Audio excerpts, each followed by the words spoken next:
ప్రభుత్వాలు మన ఉద్యమాల పట్ల స్పష్టమైన అవగాహన ఉంది. ప్రభుత్వాలకు కానీ ఇక్కడ ఉన్న పాలకులకు కానీ అగ్రకుల పార్టీలు కాబట్టి మన వాళ్ళు ఎవరైనా ఎదిగితే లేకపోతే ఒక 100 కోట్లు 200 కోట్లు సంపాదిస్తే మన ఉద్యమాల్లో పనిచేయట్లే, వానికి ఆ సీటే కావాలి, ఆ సీట్ కొరకు ప్రయత్నం చేస్తూ ఉన్నాడు.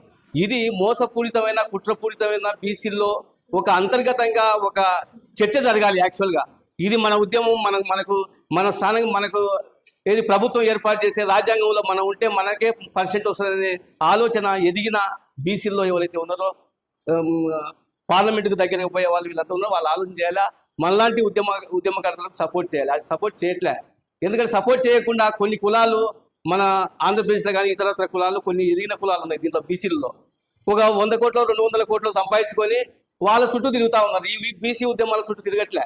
ఇది ఒక నష్టం జరుగుతుంది. నిజంగా ఇది అగ్రకులాలు చేసే కుట్రనా లేకపోతే మన ఎదుగుదలను ఆపేయడానికి ప్రయత్నం చేసే ఒక రకం అనేది మనం పూర్తిగా లోపలికి వెళ్ళి ఆలోచన చేయాలి.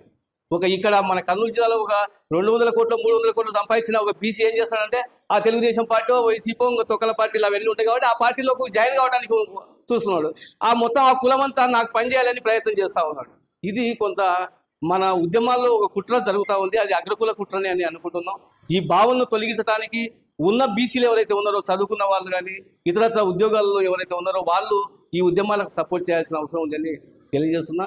నిజంగా భావసారూప్యంగా చాలా వెనుకబడి ఉన్నాం, చాలా దరిద్రమైన జీవితం గడుపుతా ఉన్నాం. అసలు ఇది మనం అంతుపంతు లేకుండా జరుగుతూ ఉంది. అయితే విధి విధానంలో బీసీ ఉద్యమాలు సరిగ్గా ఒక కాన్సెప్ట్ ఉంది. అది బలం చేకూర్చాలి, మనమే బలం చేకూర్చాలి. ఆ విధంగా మనం ముందుకెళ్తే కానీ ఈ ఉద్యమం సరి కావాలి అనుకుంటున్నాం. నిజంగా ఇది చిన్న ప్రోగ్రాం ఏం కాదు. ఆరు అంశాల ప్రోగ్రాం అంటే చాలా పెద్ద ప్రోగ్రాం. ఒక పార్టీ ఉంది అంటే ఒకే అంశం తీసుకుంటుంది, ఆ అంశంలో మొత్తం కొట్టేస్తుంది.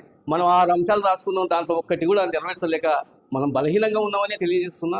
అందుకని ఈ ఉద్యమాలకు మనం చేదోడు వాదోడుగా వచ్చిన వాళ్ళు ఎవరైతే ఉన్నారో వాళ్ళు చేదోడుగా వాదోడుగా ఉంటూ ఆనంద్ చేసే ప్రోగ్రామ్స్కు మనం బలపరచాలని ఇక్కడికి వచ్చిన మిత్రులకందరికీ అఖిల భారత యాదవ మహాసభ జిల్లా అధ్యక్షుడిని దాని తరఫున కృతజ్ఞత తెలియజేస్తూ ముగిస్తున్నాం.